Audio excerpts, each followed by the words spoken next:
These are your directions for your patterned flowers. Remember your name and teacher code on the back. We will be using oil pastels to draw our flowers. Just be careful because oil pastels are very soft, and if you accidentally brush your fingers against it, it will smear. You're going to start by drawing a large circle in the middle of your paper. It should be about 4 fingers wide. So draw a nice big circle, pushing down pretty hard with that pastel so you have a nice bold line. If you make a mistake, you can always draw around it and later paint over the line that you don't want. Now we're going to add kind of a rainbow shape, like a skinny rainbow shape that almost touches the top of your paper. Make sure you can fit 3 or 4 fingers inside of those petals. So very tall rainbow, almost touching the edge of your paper. Once again, making sure that it's nice and large so you can fit 3 or 4 fingers in that space. You want to draw very big and fill your paper with very large petals.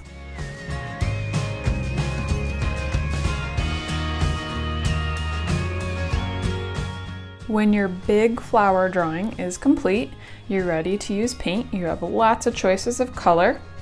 Make sure that you have a placemat underneath your project if it's not there already, so that you don't get too much paint on the table. It makes cleanup so much easier.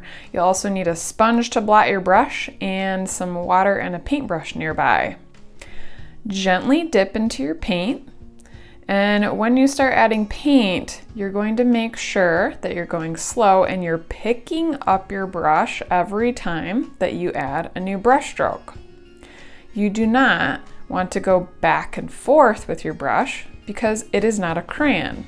We pick up our brush every time that we make a new mark with our paintbrush. If you go back and forth, it makes kind of a fuzzy appearance in our brush strokes, and it's much harder to stay inside the lines. Also, if you're next to an edge, just use the tippy top of your brush, and it makes it a lot easier to stay inside the lines. Take your time and do a nice job.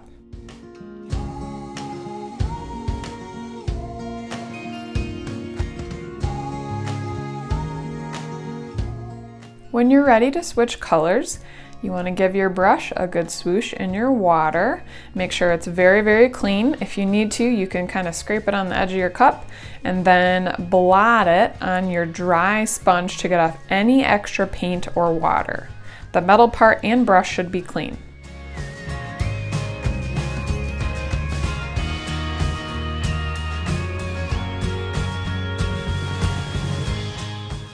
Remember, when you're ready to switch colors, it's so important that you rinse your brush very, very good. Give it a scrape on the edge of your bucket if you need to, if there's extra water, and then use your sponge to blot off any extra water or paint. Your paintbrush needs to be very clean before we put it in a new color. When you're painting inside of kind of small spaces, like between some petals, where it kind of comes to a point there like a V shape, you want to use the very tippy top of your brush, kind of like a ballerina on her tippy toes. So you're being very gentle, you're not pushing hard because we're just using the top of our brush when we're in those little areas. Don't forget to pick up your brush every time that you make a new mark with the paint on your paper.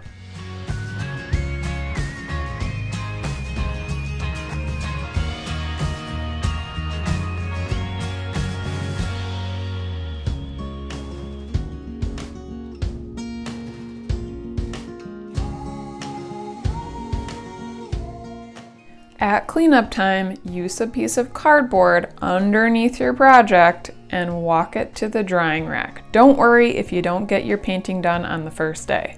Then carefully slide it onto the drying rack so it is safe for next time.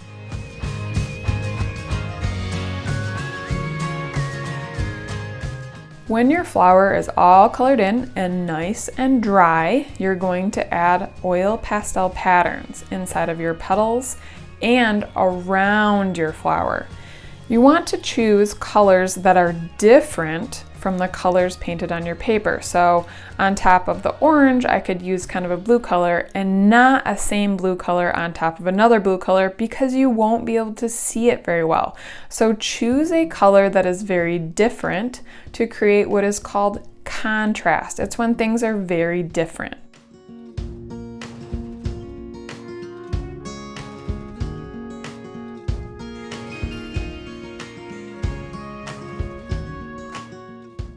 You may notice when you're coloring with oil pastels that they create these crumbs, and it's so tempting to want to brush them off, but do not touch them because they will smear. Occasionally you can walk to the trash can and tap them off if they're bothering you, but remember, pastels smear, so it's really important that we do not brush off the crumbs. Then you're going to go ahead and keep filling in all of your petals and around your petals with any patterns and designs you choose. Remember to pick colors that are different from the color of paint that's on your paper. So here I picked a purple to put on top of the yellow because it will show up very nicely.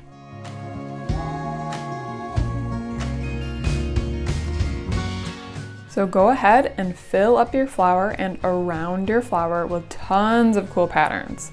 Then, after you have all your spaces filled with patterns, then you'll use black. Black is last, so important.